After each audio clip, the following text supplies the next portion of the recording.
गौतम बुद्ध का जीवन और उनके उपदेश हमारे जीवन को सकारात्मक दिशा में मार्गदर्शन करने के लिए अत्यंत महत्वपूर्ण हैं। वे न केवल एक धार्मिक शिक्षक थे, बल्कि एक महान दार्शनिक और जीवन के मूल्यों के प्रवक्ता भी थे।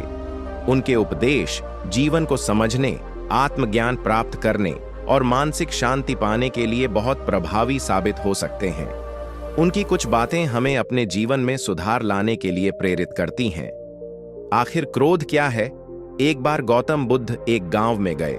वहां एक व्यक्ति था जो बहुत गुस्से में था और वह बुद्ध से मिलने आया।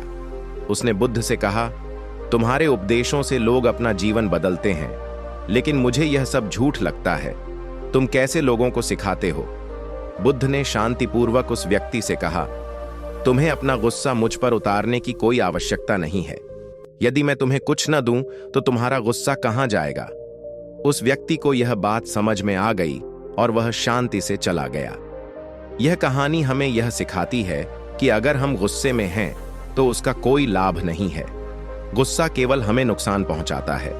बुद्ध हमें यह सिखाते हैं कि हमें अपने भीतर शांति और संतुलन बनाए रखना चाहिए और क्रोध से बचना चाहिए। समय की महत्वता। गौतम बुद्ध ने एक बार अपने शिष्यों को समय के महत्व को समझाते हुए एक बहुत सुंदर कहानी सुनाई। एक व्यक्ति जो बहुत ही आलसी था, एक दिन एक सुंदर फूल लेकर बुद्ध के पास आया और कहा, मुझे यह फूल बहुत अच्छा लगता है। इसे मैं हर दिन देखता हूं, परंतु मुझे कभी इसका मूल्य समझ में नहीं आता। बुद्ध ने उसे फूल लिया और उसे जमीन पर फेंक दिया। फिर उन्होंने उस व्यक्ति से कहा, तुम्हें यह फूल कभी भी खोने की संभावना का एहसास नहीं था, लेकिन अब जब यह तुम्हारे पास नहीं है तो तुम्हें इसका महत्व समझ में आया।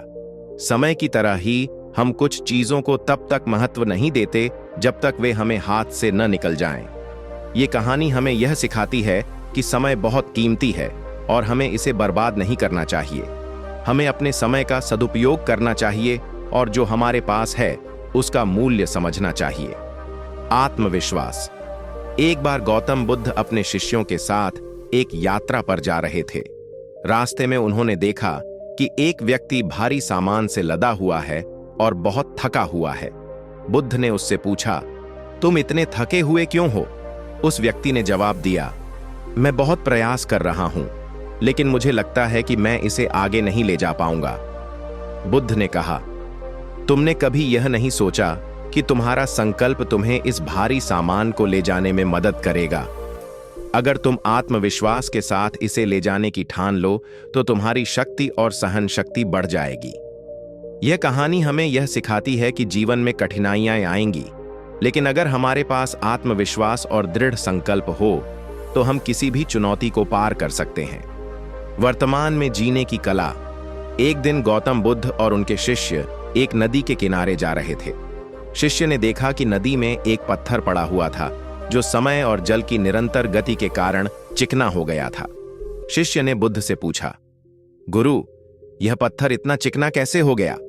बुद्ध ने उत्तर दिया, जैसे पानी अपने निरंतर प्रवाह से उस पत्थर को चिकना बना देता है, वैसे ही जीवन में हमें भी निरंतरता और सहनशीलता की आवश्यकता होती है। जो लोग जीवन के वर्तमान क्षण में जीते हैं और अपने कार्यों में निरंतरता बनाए रखते हैं, वे जीवन के पत्थरों को भी चिकना बना सकते हैं। यह कहानी हमें यह सिखाती है कि अगर हम अपने जीवन में निरंतरता बनाए रखें और वर्तमान क्षण में जीने की कला सीखें, तो हम अपनी कठिनाइयों को पार कर सकते हैं और सफलता पा सकते हैं। दूसरों की मदद करने की महत्वता। एक बार बुद्ध और उनके शिष्य जंगल से गुजर रहे थे। रास्ते में एक साधु अपनी कुटिया में बैठा हुआ था और उसके पास एक जख्मी सर्प पड़ा हुआ था। साधु ने उसे देखा और सोचा कि यह सर्प उसे डस सकता है, इसलिए उसने सर्प को मारने का निर्णय लिया। लेकिन बुद्ध ने उसे रोकते हुए कहा, इस सर्प ने किसी कारणवश यह अवस्था पाई है। अगर तुम इसे मार दोगे तो तुम भी उसी जैसे कर्मों में उलझ जाओगे।